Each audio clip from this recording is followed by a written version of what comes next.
Bismillahirrahmanirrahim. Assalamualaikum warahmatullahi wabarakatuh. Selamat malam rekan-rekan. Waalaikumsalam. Waalaikumsalam, Selamat malam. malam, Ibu. Waalaikumsalam, selamat malam Ibu. Gimana kabarnya? Sehat-sehat ya? Alhamdulillah, Lagi baik. tidak lagi tidak bekerja ya? Libur ya? Hmm, saya kerja, Bu. Maaf. Oh, kerja. Tapi masih bisa ini ya, masih bisa Mm-mm. apa maksudnya ikut berbicara gitu maksudnya. Masih, Bu. Oh gitu, oke. Begini ini sudah pukul 6.23. Saya tidak lama-lama ya karena kan waktu kita juga sampai jam 7 aja. Terus rekan-rekan juga lagi dalam kondisi bekerja. Sebelum apa namanya saya meminta salah satu dari teman-teman untuk apa menerangkan kembali bahan ajar yang sudah saya upload, saya mau menerangkan mengenai tugas. Jadi nanti itu kita akan ada tugas besar, yaitu tugas sebelum UTS dan sebelum UAS. Nah, nanti tugas itu tuh sebetulnya satu kesatuan, tapi dibagi dua. Jadi tugas itu merupakan bentuknya dalam bentuk proposal atau bisnis plan dari usaha. Jadi nanti peluang usaha terserah dipilih sendiri masing-masing apa saja, lalu nanti disusun bisnis plannya. Nanti untuk tugasnya bagaimana sebentar akan saya share, tapi itu tugasnya individu ya. Nanti pertemuan ke-8 itu kan kita UTS. Nah, tugas ini di reportkan progresnya itu di 1 minggu sebelum UTS. Jadi nanti progres dari bisnis plan itu 50%-nya itu sebelum UTS. Nanti selanjutnya sampai nanti selesai satu proposal itu di UAS, 1 minggu sebelum UAS. Sebentar saya share screen dulu untuk rincian tugasnya ya.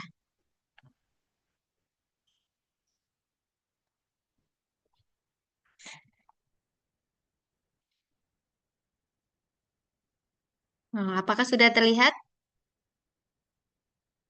Sudah Sudah, Bu. Bu, Sudah, Bu. Nah, sudah ya Bu. ini untuk tugasnya ini yang tugasnya membuat rancangan atau proposal mengenai peluang usaha atau jasa yang dikaitkan dengan seluruh materi dari sesi 1 sampai dengan sesi akhir nanti. Nah, untuk yang UTS itu nanti dilaporkan progresnya saja yang 50%, yaitu dari proposal meliputi perencanaan bisnisnya seperti profil usahanya, usaha apa, visi misi dari perusahaan tersebut, sasaran pemasaran, sumber daya manusia, jenis produk atau jasa yang akan dibuat bisnis plan-nya itu apa, permodalannya bagaimana, lalu dikaitkan dengan etika bisnis dan tanggung jawab sosial sampai kepada manajemen operasional produk atau jasa tersebut. Nah, nanti tugas itu kan berbentuk presentasi ya. Nanti paparannya rekan-rekan nanti direkam, direcord video, ya, kurang lebih ya nggak lama lah mungkin 10 atau 15 menit nanti dikirimkan ke saya. Nah, untuk tugasnya nanti akan saya tulis juga di Adlink. Nah, terus yang ketiga untuk UAS itu melanjutkan progres selanjutnya sampai kepada tahapan pengelolaan bisnis termasuk di dalamnya manajemen keuangan dari usaha tersebut. Nah, sama nanti tugas untuk UAS itu dikumpulkan 1 minggu sebelum UAS. Nanti untuk contoh format bisnis plan-nya akan saya share di grup ya, gitu. Ada pertanyaan?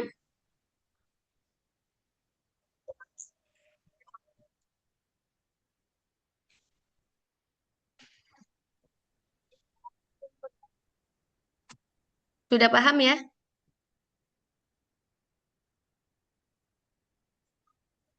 Sudah Ibu. Oke, siap. Nanti ini file ini akan saya share di grup juga berikut dengan contoh bisnis Ibu, plan-nya seperti maaf apa. mau Iya. bertanya boleh? Oh, boleh silakan. Gimana, Mbak? Eh, Ibu, ini kan perancangan bisnisnya ya berbentuk Hmm, proposalnya. iya, Itu betul. nanti sampai kalau misalkan kita sampai finishnya itu sampai barangnya jadi atau gimana ya Bu? Oh iya, nanti kan sampai ke nanti operasional barangnya. Jadi seolah-olah ya, seolah-olah kita nanti sampai kepada barangnya itu jadi. Tapi nanti disesuaikan dengan materi dari pengantar bisnis ini. Jadi nanti on progress kan nanti sampai ke materi ke-16 itu kan mengenai pengelolaan manajemen keuangan ya, kalau nggak salah. Nah, jadi Nu gede, yang kira nu gede. Kata masa meletoy. bocor ya. Tadi yang tanya siapa ya? Nur Anissa, Bu, maaf Oh iya lagi di Mbak. jalan. Oh iya nggak apa-apa. Ya kayak gitu Mbak.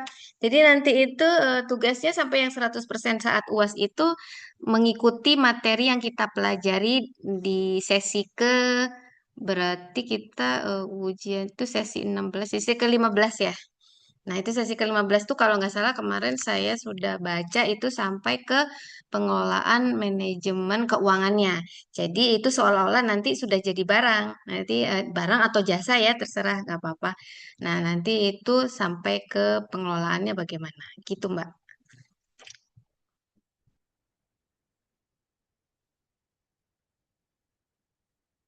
Ada pertanyaan lagi? Oke, Bu, makasih ya, Bu. Ya, sama-sama. Oke, saya stop share ya. Nanti saya eh, kirimkan kembali di WhatsApp grup.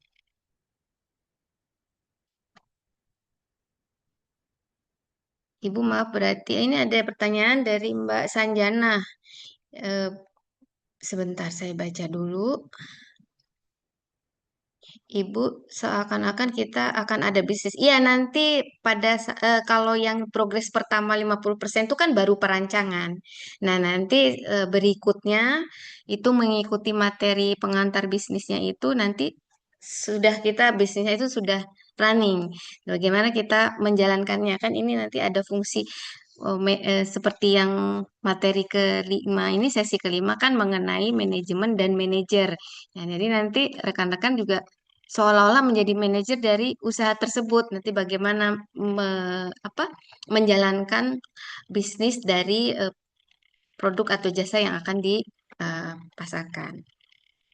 Ibu malam ini apa ada link absen? Oh, tidak ada kan absensinya itu ini melalui aktivitas yang sudah dilaksanakan oleh teman-teman sekalian. Jadi nanti langsung ada nanti saya hari Senin itu melakukan presensi. Jadi kalau misalkan sudah mengupload materi atau mengunggah atau membaca, itu sudah masuk ke dalam absensi ya. Sementara untuk Zoom itu memang untuk mahasiswa itu tidak wajib. Tapi nanti ada recordnya kalau yang tidak mengikuti bisa dilihat kembali. Ya, sama-sama. Oke, seperti yang sudah saya sebentar ada yang tanya lagi. Izin bertanya, Ibu, perencanaan bisnis maksudnya bisnis apa ya, Bu? Apakah kita buat bisnis baru atau bisnis yang sudah ada? Kalau perencanaan bisnis kan melihat peluang bisnis itu eh, ide kreativitas dari rekan-rekan sekalian aja. Misalkan punya ide apa tuh seolah-olah ingin buka usaha apa. Kalau misalkan mau menceritakan atau memaparkan yang sudah ada juga tidak masalah, tapi kan nanti itu penjelasannya kan dari versi masing-masing rekan-rekan.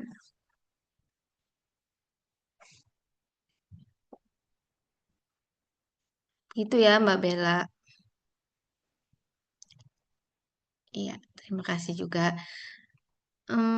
Baik, kita mulai saja Vicon malam hari ini ya, habis maghrib ini ya. Bagaimana? Apakah ada yang bisa untuk memaparkan kembali materi sesi kelima mengenai? Ibu, izin Ibu. Iya, silakan. Bagaimana? Saya nggak bisa buka materinya, Ibu. Oh gitu. Eh, yang sudah Iya, di saya share di Adlink nggak bisa dibuka? iya nggak bisa, Ibu. Udah Hmm. saya coba, terus udah saya download, gitu juga nggak bisa. Oh, kalau teman-teman yang lain bisa atau semua ada problem ya? Hmm, waktu dibuka tuh nggak bisa Bu, tapi pas di download bisa sih. Oh gitu, tapi udah keluar materinya ya? Pas di download. Oh bisa. Oh ya sudah, kalau gitu nanti untuk menghindari seperti ini lagi, saya berarti akan share kedua ya, kedua ini ya, ke Adlink juga, terus nanti backupnya juga ke apa? Ke WhatsApp group. Tapi mohon yang di Adlink juga diunggah karena absensi atau aktivitas dari rekan-rekan kan dicatatnya di Adlink ya, bukan di WhatsApp group. Iya, Ibu. Terima kasih ya, Ibu. Ya, sama-sama. Baik, kalau gitu yang sudah berhasil mengunggah, silakan disampaikan biar bisa memahami kembali. Siapa ya? Tadi Mbak siapa? Mbak Ayu sudah ya? Coba Mbak, biar kita belajar bersama.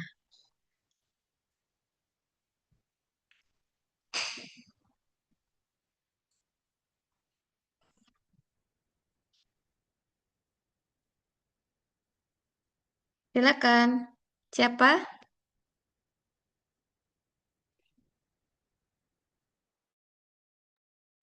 Saya, Bu, boleh? Ya, silakan. Oh, siapa ya? Mbak siapa? Rena, Bu. Rena Oh iya. Tasya. Oke, silakan Mbak Tapi Rena. izin nggak on cam nggak apa-apa, Bu? Oh, nggak apa-apa, nggak apa-apa. Silakan.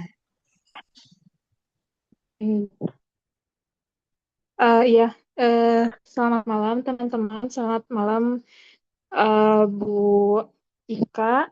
Perkenalkan, saya Rena. Saya akan kembali pemahaman saya sedikit materi pengantar manajemen bisnis. Di sesi kali ini kita membahas soal bisnis ya, Bu. Nah, jadi yang saya pahami itu dalam mengelola bisnis kita itu perlu manajemen ya. Kita perlu mengatur orang, perlu mengatur waktu dan mengatur uang atau modalnya gitu supaya bisnis kita itu berhasil. Nah, di dalam manajemen ini um, memper- mm, yang pertama planningnya atau perencanaan. Jadi kita buat peta jalan gitu ya Bu, apa target kita ke depannya dan gimana caranya supaya kita itu bisa sampai kepada target kita. Terus kita juga membahas soal pengorganisasian atau organizing. Kita membuat tim gitu, memasangkan eh, atau memasangkan tiap orangnya itu dia bagusnya mengerjakan apa di perusahaan kita. Lalu juga pengarahannya eh, atau supervisinya gitu ya, kita harus sebagai manajer atau sebagai pemimpin di dalam bisnis itu kita harus memberikan semangat kepada tim atau memotivasi supaya ya bisnisnya itu bisa berjalan dengan baik dan pengendaliannya juga kita harus memastikan mengecek uh, agar biaya operasional gitu ya itu gak boncos gitu supaya dia bisa sesuai atau bisa maksimal. Juga di materi ini dibahas ya soal manajer. Jadi manajer itu ada 3 level, ada top manager, ada middle manager, dan first line. Nah, jadi top manager itu paling atasnya yang memikirkan strategi besar perusahaan. Lalu di middle manager itu di yang tengah bisa dibilang sebagai jembatan, artinya middle manager harus bisa menerjemahkan visi misi besar perusahaan kepada tim di bawahnya gitu. Lalu manajer yang level ketiga yaitu first line bisa dibilang sebagai yang paling mensupervisi atau komandan lapangan gitu yang um, membantu tim langsung di lapangan pada saat bekerja. Dan manajer ini juga perlu memperhatikan 2 hal atau memakai 2 topik gitu ya istilahnya. Jadi manajer ini harus punya sisi interpersonal, informasional. Jadi interpersonal itu manajer harus bisa jadi panutan, harus bisa kasih semangat kepada tim dan menjadi penghubung antara tim. Dan informasional artinya manajer ini bisa harus memata-mata atau apa ya, mengetahui gitu informasi yang ada di luar ataupun di dalam perusahaan dan menjadi em, juru bicara gitu atau negosiator bagi perusahaan ini. Lalu manajer juga harus bisa atau harus decisional, yang artinya harus bisa cari ide baru untuk perusahaan agar tetap bisa berkembang, harus juga bisa memadamkan api konflik gitu atau menjadi penengah ketika terjadi konflik, dan harus bisa bernegosiasi juga terutama sama vendor ataupun eh, atau ketika perusahaan ini mau berkolaborasi dengan perusahaan yang lain. Dan kita juga harus dalam manajemen ini juga ada yang disebut manajemen strategis gitu ya, yang bisa dibilang ini tuh penting untuk menaklukkan dunia bisnis itu agar perusahaan kita bisa berkembang. Nah, di manajemen strategi kita, target yang harus kita pikirkan. Nah, jadi target ini juga dibagi menjadi 3 level atau 3 bagian. Jadi yang pertama itu ada jangka pendek, jangka menengah, dan jangka panjang. Jangka pendek itu target yang harus dicapai kurang dari 1 tahun, jangka menengah itu 1 sampai 5 tahun, dan itu lebih dari 5 tahun. Lalu di dalam manajemen strategik ini kita ada langkah-langkah yang harus dilakukan gitu ya supaya visi misi perusahaan itu bisa tercapai. Jadi yang pertama, dalam membuat strategi itu kita harus menentukan dulu targetnya atau memasang targetnya. Kita menentukan misinya perusahaan itu apa, visinya apa. Lalu setelah itu kita menganalisa nih, menganalisa diri atau menganalisa perusahaan apakah bisa eh, apakah ataupun bisa untuk mencapai target tersebut atau visi misi tersebut. Nah, menganalisa ini bisa menggunakan analisa SWOT, strength, weakness, opportunities, dan threats. Lalu yang terakhir baru dieksekusi, dan dalam eksekusi juga harus mencocokkan ya kekuatan perusahaan ini dengan peluang pasar yang ada. Seperti itu Bu dari saya, pemahaman saya soal materi di sesi minggu ini. Terima kasih. Sama-sama. Baik, terima kasih Mbak Rena.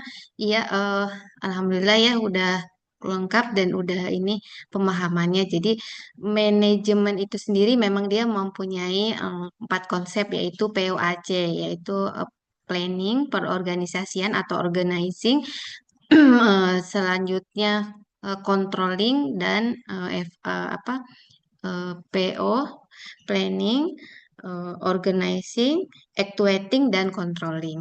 Nah, seorang manajer itu adalah pihak atau seorang individu yang bertugas untuk mensinergikan 4 hal ini dan memimpin timnya sehingga mencapai tujuan dari perusahaan tersebut. Jadi seperti yang sudah dijelaskan oleh Mbak Rena tadi, seorang manajer juga harus mempunyai kemampuan dasar. Kemampuan dasar yang dimiliki oleh seorang manajer itu dikelompokkan ada 3, yaitu technical skill, human skill, dan conceptual skill.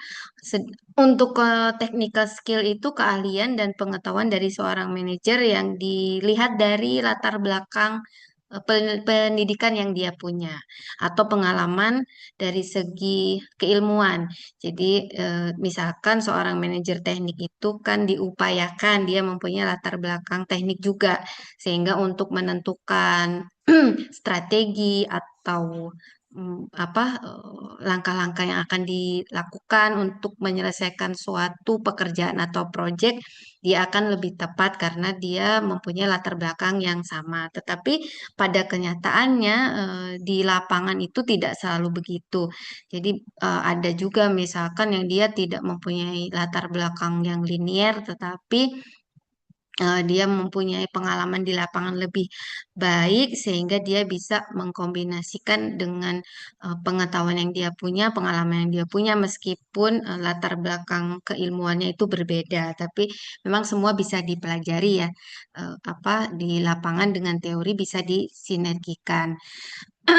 Kemudian pengkeahlian yang kedua yang dimiliki adalah human skill, yaitu kemampuan yang dimiliki oleh manajer untuk dapat bekerja sama baik bersama tim, bisa bisa sendiri atau individu ataupun bersama dengan sekelompok orang.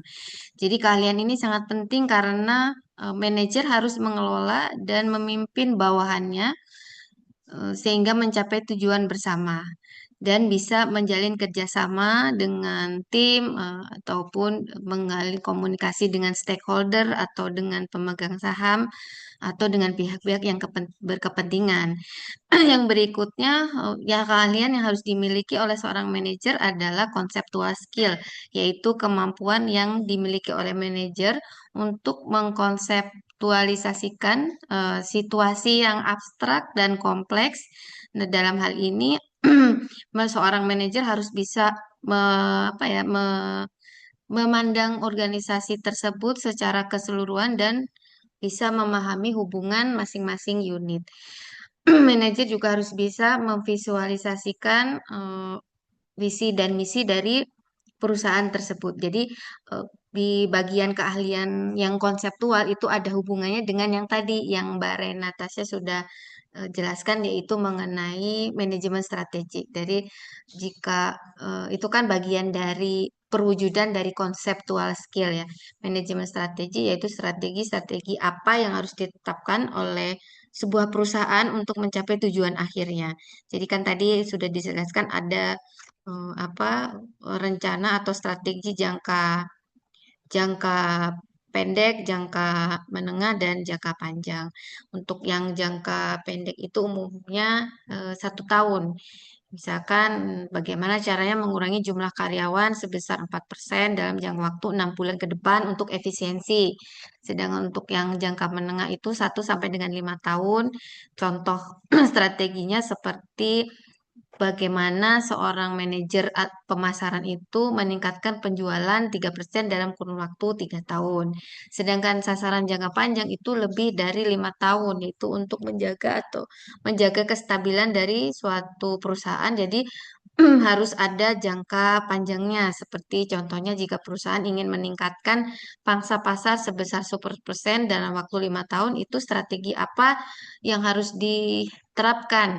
Jadi manajer pemasaran bersama tim menciptakan sebuah strategi untuk dicapai dalam kurun waktu minimal 5 tahun sampai ke depannya gitu.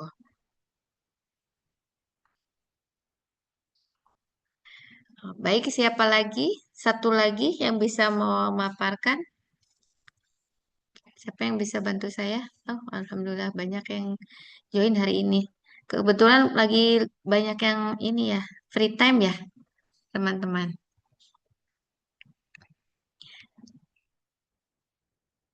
Untuk materi 5 ya, Bu?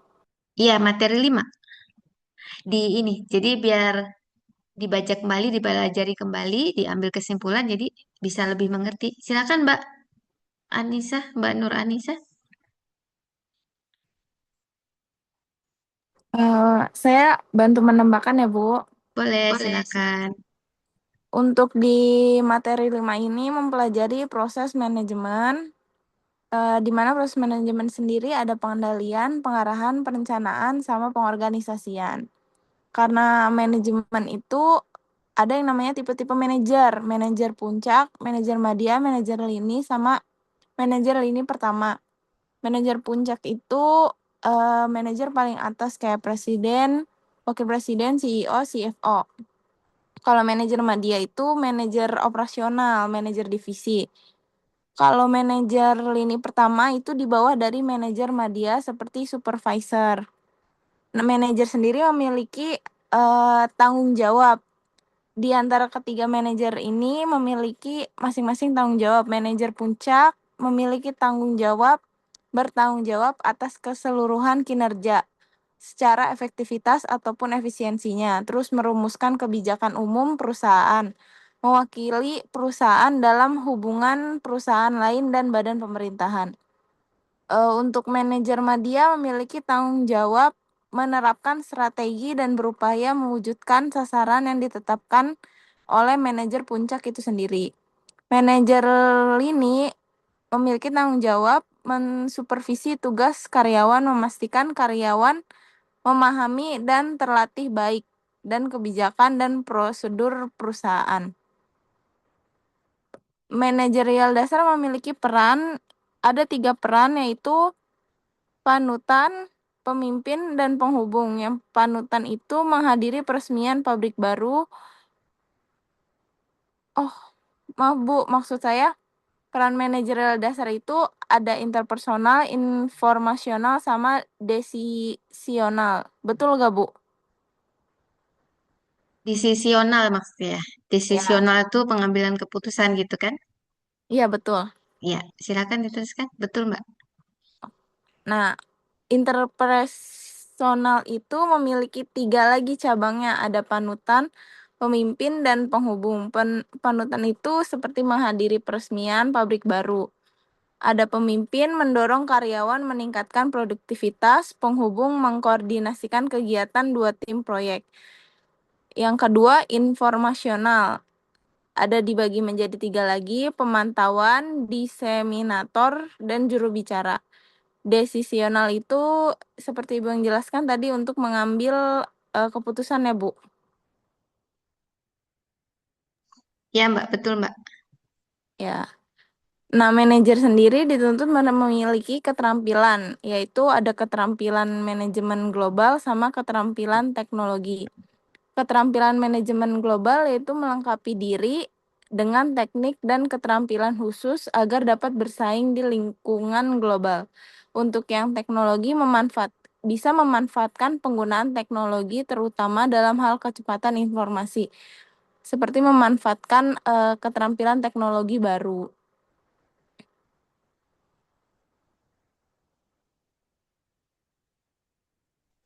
Kurang lebih kayak gitu sih Bu, Ya, yang saya pahami.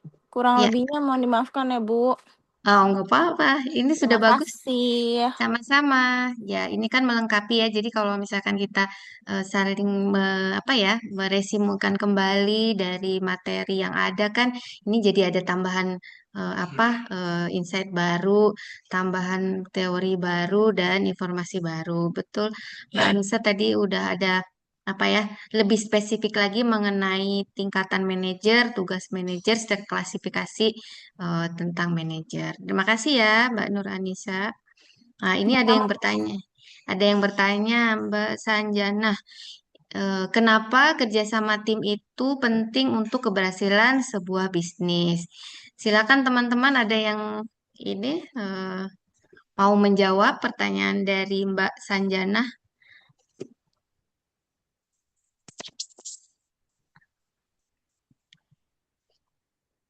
Jadi kenapa kerjasama tim itu lebih penting daripada individual? Jadi kalau misalkan kita mengerjakan atau aktivitas perusahaan itu kita mengerjakan sendiri dengan tim itu eh, kenapa lebih efisien dan lebih efektif kalau kita dengan tim daripada kita mengerjakan tugas itu sendiri? Siapa yang bisa? eh, Ibu izin menjawab. Silakan Mbak, minta.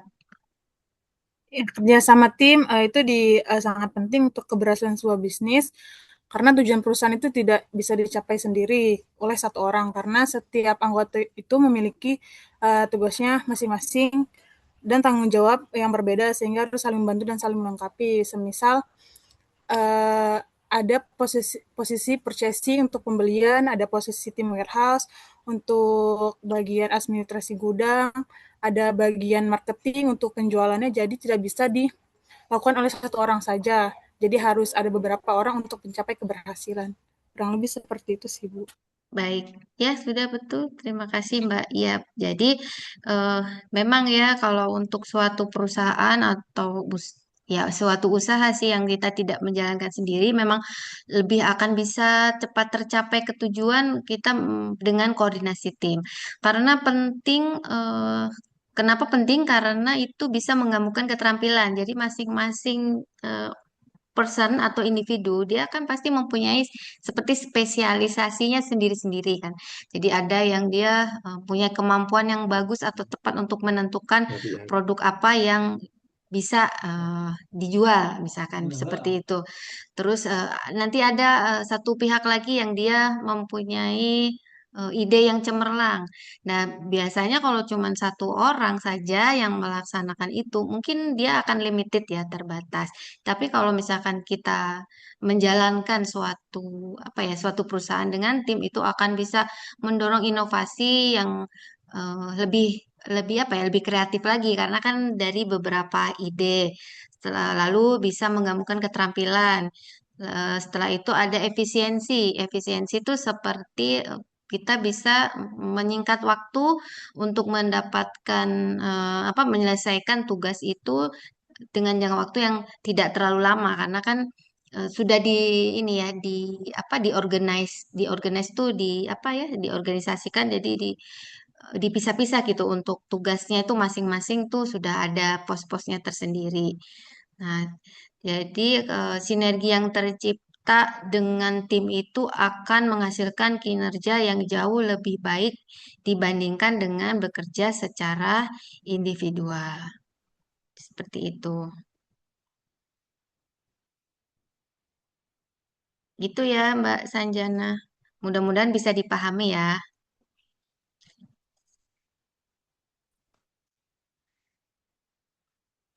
Ibu, aku mau bertanya perihal yang tugas. Oh ya, Boleh, silakan. Ibu? Boleh, boleh, Mbak. Gimana? Ya. Tadi aku masuknya kan saat udah dimulai, jadi aku belum masuk nih Bu untuk tugasnya Oh iya, seperti apa. gimana? Jadi itu kita bikin proposal itu eh, kayak untuk perencanaan bisnis dari awal kayak untuk perizinannya atau gimana misalnya Bu? Iya, jadi kalau untuk semacam bisnis plan-nya, yang perencanaan atau proposalnya itu, jadi awalnya itu seperti ya seperti kita ide dulu gitu. Seperti perencanaannya untuk bisnis plan tuh nggak sampai perizinan sih nggak apa-apa sih ya. Jadi kan ini kita kalau yang pertama itu kan baru aja elemennya seperti ringkasan eksekutif, misalkan konsep usahanya seperti apa. Lalu kita melakukan identifikasi pasarnya. Jadi peluang pasarnya gimana nih untuk produk kita. Jadi seolah-olah kita itu memang mau bikin usaha gitu. Nah, lalu ada tujuannya, pertumbuhan usahanya seperti apa proyeksinya gitu. Nah, terus profil dari perusahaan itu sendiri seperti apa. Nanti rencana pendanaannya seperti apa. Lalu ada perkiraan waktu untuk menjalankan usaha. Nah, tapi di business plan tersebut nanti disebutkan juga seperti yang kita udah pelajari di sesi yang ke 1 sampai dengan nanti sesi ke 6. Jadi termasuk nanti ada bagaimana nih etika perusahaannya. Nanti apa disebutkan aja tanggung jawab sosial yang akan dilakukan atau dilaksanakan dari perusahaan tersebut kepada masyarakat. Misalkan nih nanti kita mau ada usaha, mau bikin usaha laundry lah misalkan gitu ya kecil-kecil. Nah, nanti bagaimana tanggung jawab sosialnya kepada masyarakat sekitar, misalkan nanti kita membuang limbahnya itu seperti apa biar enggak tidak apa ya tidak mengganggu ke lingkungan sekitar, terus buang sampahnya seperti apa misalkan gitu. Jadi tanggung jawab sosialnya itu juga disebutkan di proposal itu gitu, Mbak. Nah, itu nanti sambil disesuaikan materi sesi 1 sampai dengan sesi ke 7 ya. Kita UTS itu sesi ke 8. Nanti disesuaikan. Ya, nanti. Nanti untuk usahanya itu Mhm. kita pilih sendiri Mhm. atau ditentukan Bu? Enggak, bebas saja. Lihat aja. Tapi kreatif sendiri. Jadi misalkan Mbak ada ide nih yang belum ada gitu di sini boleh. Kalau misalkan yang sudah ada boleh. Tapi kan kita dengan ini sendiri ya, maksudnya perencanaan kita sendiri gitu. Ibu eh, mau bertanya boleh nggak? Boleh silakan. Ibu kalau semisal nih kita kan nggak tahu di antara teman-teman kita itu gimana idenya. Tiba-tiba Mm-mm. idenya ada yang sama gitu dalam satu tugas itu nggak apa-apa kan Bu? Oh nggak apa-apa. Pasti penyampaian dan apa point of view-nya kan beda-beda. Oke, Boleh baik Bu. aja. Ya, Terima nanti kasih. jangan lupa ya nanti direkam ya bentuknya video paparan gitu 10 atau 15 menit sudah cukup lah saya Oke, rasa. baik Bu. Ya, Ibu masih mau nanya lagi. boleh silakan. Itu untuk kayak kan kita pilih sendiri untuk ini perusahaannya tuh mau misalkan mau dalam bisnis apa. Nah, Ya, itu kita kayak boleh nggak berdasarkan PT yang sudah ada gitu misalkan. oh, boleh aja. Kan tadi saya bilang boleh, nggak apa-apa. Tapi kan nanti Ya, untuk paparannya misalkan rencananya apa seperti konsep usaha, pendanaan, nah itu dari ini, dari pemikiran Mbak sendiri. Jadi apa namanya? Kita cari yang lain lah maksudnya kayak poin-poinnya misalkan kita apa berdasarkan referensi yang sudah ada boleh tapi kita pakai bahasa kita sendiri gitu Mbak jadi nanti kan kita sampaikan sendiri jadi nggak pure ngambil dari ini ya dari referensinya jadi eh, dibahasakan iya. oleh Mbak sendiri gitu. Oke, siap ya Bu. Soalnya nggak aku mau ngambil dari ini yang tempat kerja aku gitu loh. Oh ya nggak apa-apa boleh Oke, bagus iya ya, makasih Bu. ya sama-sama Izin bertanya, Bu. ya silakan siapa oh Mas Nasirul ya Eh, Fahmi, oh ya Mas Fahmi gimana bagaimana Mas Fahmi.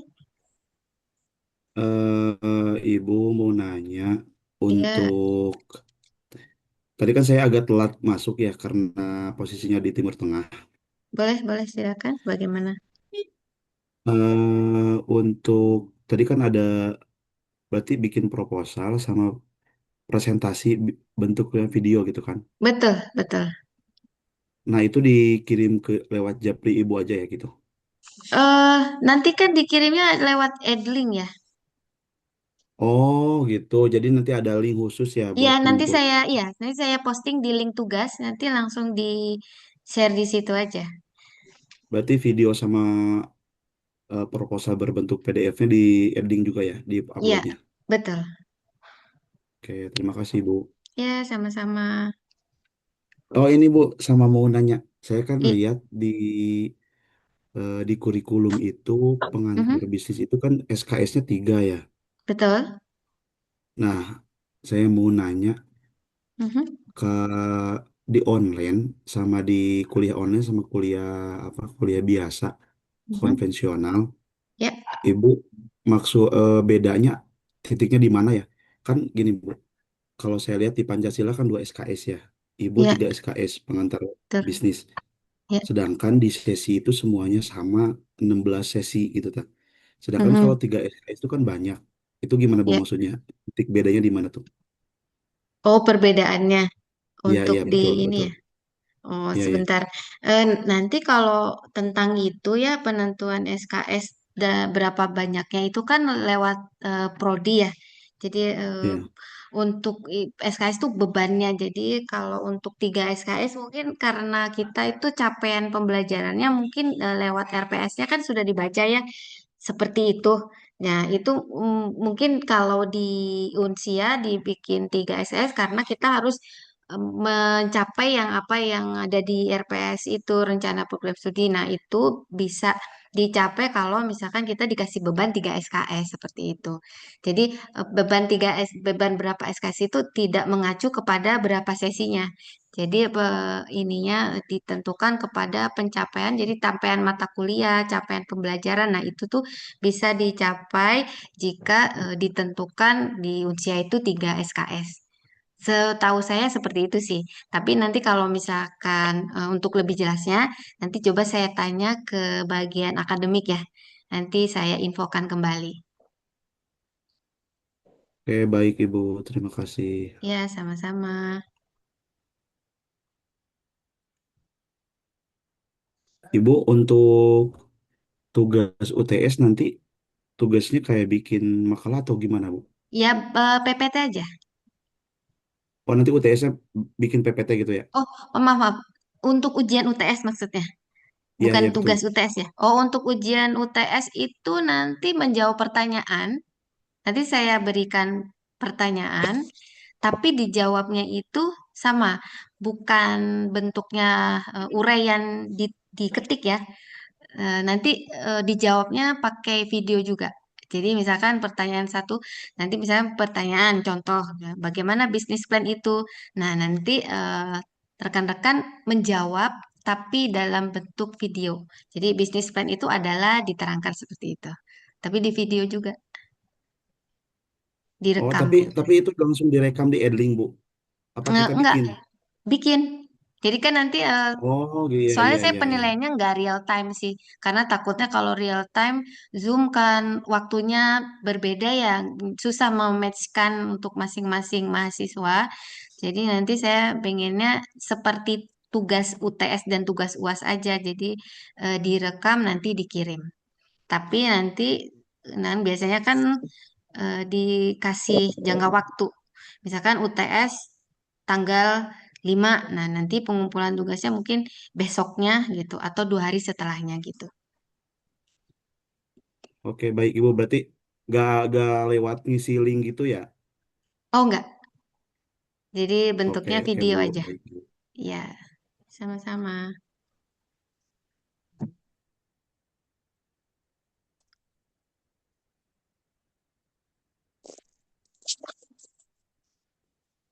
Ibu mau tanya lagi. Iya silakan Mbak. Itu nanti untuk sampai UTS itu udah sampai pas kan ini kan tugasnya untuk tugas yang UTS ya Bu, yang Ya, perencanaan usaha ini itu baik. dikirim ke Ibu itu sampai di tahap mana Bu? Yang Atau mana itu? Tugas yang mana? Yang untuk UTS atau yang UAS? yang perancangan usaha itu untuk Oh, UTS atau UAS Bu?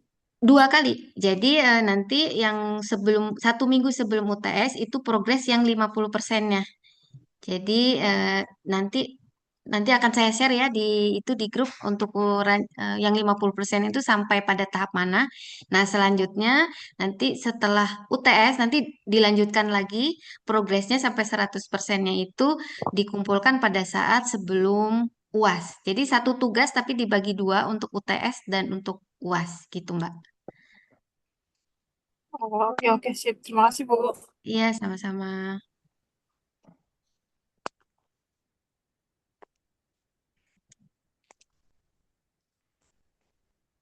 Baik, apakah ada lagi yang perlu ditanyakan atau mengenai materi atau mengenai tugas? Ibu izin bertanya, Ya, silakan, Mbak. Ibu tentang manajer.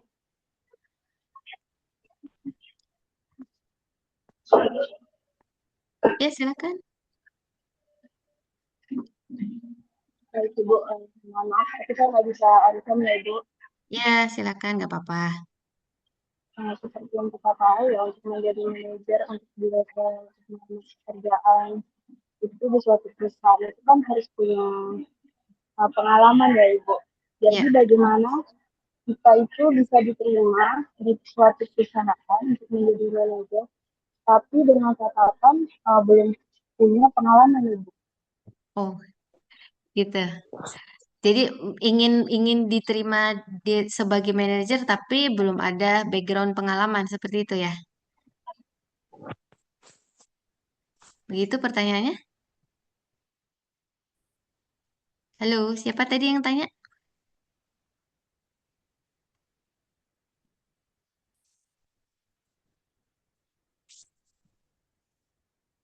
Mbak, siapa tadi yang tanya?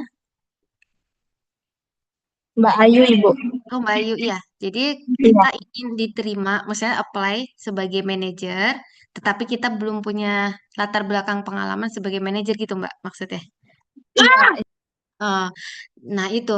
Jadi kalau untuk seorang manajer itu, jadi manajer itu kan ada tahapannya ya untuk menjadi seorang manajer. Jadi sepertinya itu dia tidak mungkin bisa menjadi manajer kalau dia tidak mengikuti atau dia tidak apa ya melalui step-stepnya terlebih dahulu. Jadi manajer itu kan termasuk tingkatan yang sudah tinggi di level perusahaan. Jadi, nah untuk seorang manajer dia harus punya kemampuan dasar yang sudah disebutkan tadi kan. Nah, kemampuan dasar itu akan lebih baik jika dia memulai tahapan karirnya di perusahaan itu dari bawah. Jadi dia akan bisa memahami konflik per peer. Jadi misalkan dia awalnya dia jadi karyawan biasa dulu. Jadi karyawan di level dasar. Misalkan dia tujuannya ingin menjadi manajer keuangan nih, tapi kan dia harus tahu dulu dari bawah ya, dari akarnya. Di sisi pelaksana untuk keuangan itu seperti apa. Nah, nanti dia akan dapat pengalaman dari level itu. Nanti setelah dia punyai banyak skill atau pengalaman, nah dia baru naik lagi ke level berikutnya. Nah, selain itu biasanya itu nanti dalam suatu perusahaan kan akan ada coaching atau ini ya, apa pelatihan untuk karir ya. Biasanya itu akan ada pelatihan untuk karir, untuk pengembangan diri. Jadi keahlian untuk seorang manajer itu di perusahaan juga nanti akan ada coaching sehingga nanti pada saatnya dia siap untuk jadi manajer, dia memang sudah mempunyai pengalaman yang apa ya, yang cukup lengkap untuk punya kemampuan dasar seperti tadi technical skill-nya sudah bagus, lalu bagaimana dia mengelola tim juga sudah apa, sudah terorganisir dengan baik. Dia juga punya konseptual mengenai manajemen strategik untuk perusahaannya juga dia sudah menguasai gitu. Jadi kalau misalkan belum ada pengalaman, lalu dia langsung menjadi manajer, sepertinya itu dalam suatu perusahaan manapun itu belum pernah terjadi sih ya. Jadi memang harus dari apa dari sisi pelaksana terlebih dahulu. Sebentar. Bentar ya. Ibu mau nanya. Iya, Bu. Baik, Ibu. Terima kasih jawabannya.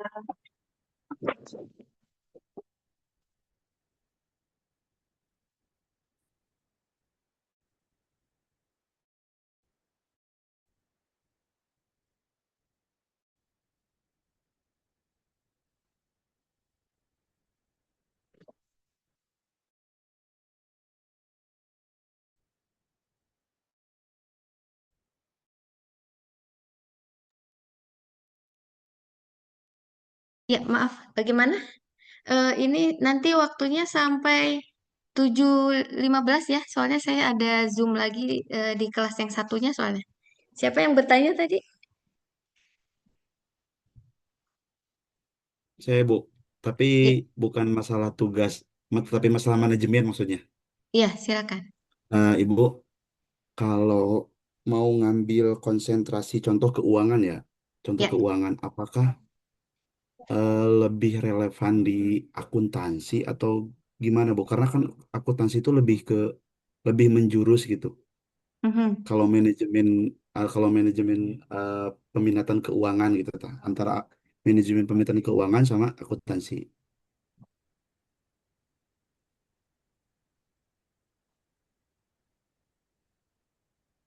gitu Bu.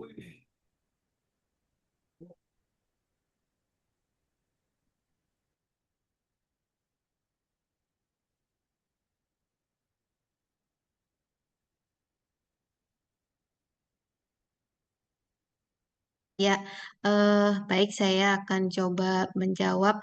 Kalau eh, sebentar, sebentar, sebentar ya.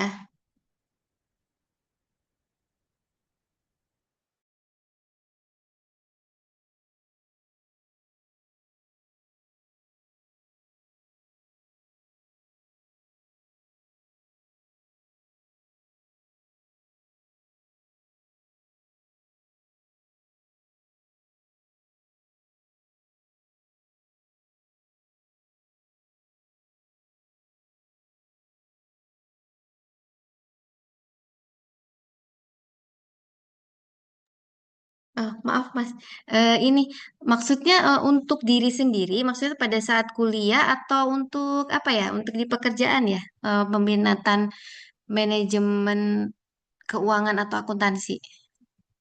Untuk di pekerjaan, Bu.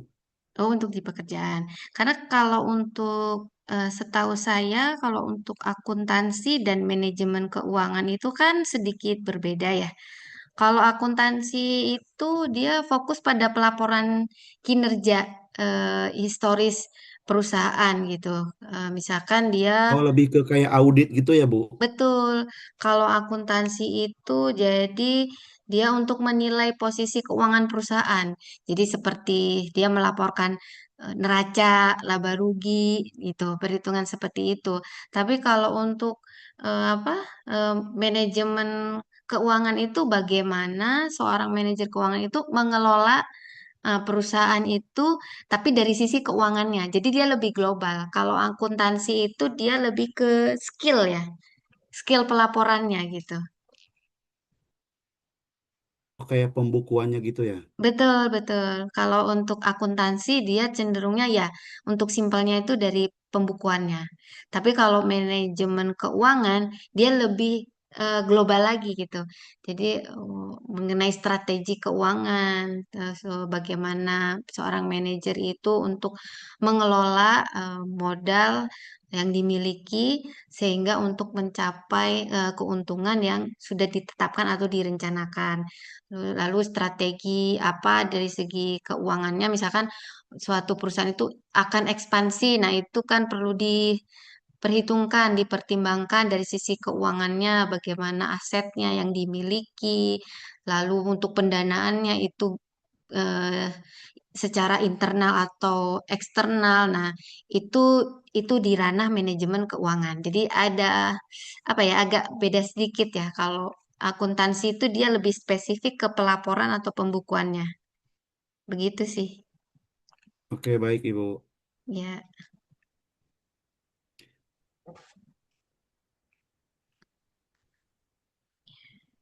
baik sudah 7.14 ya. Nanti kalau misalkan ada pertanyaan lebih lanjut, bisa di WhatsApp group juga bisa, di komen di @link juga bisa. Ini teman-teman semua sudah tergabung di WhatsApp group kan? Sebagian Sudah sudah ya. Oke, baik. Kalau gitu saya akhiri untuk sesi Zoom malam ini. Oh, sebentar. Saya mau bertanya nih. Memang sebetulnya untuk Zoom ini kan dari PHK Prodi di Unsia itu disarankan jangan di hari libur, takut mengganggu apa apa kalau weekend tuh takut mengganggu rekan-rekan gitu kan misalnya. Tapi saya lihat ini kalau Zoom di hari Minggu kok sepertinya banyak yang bisa join gitu.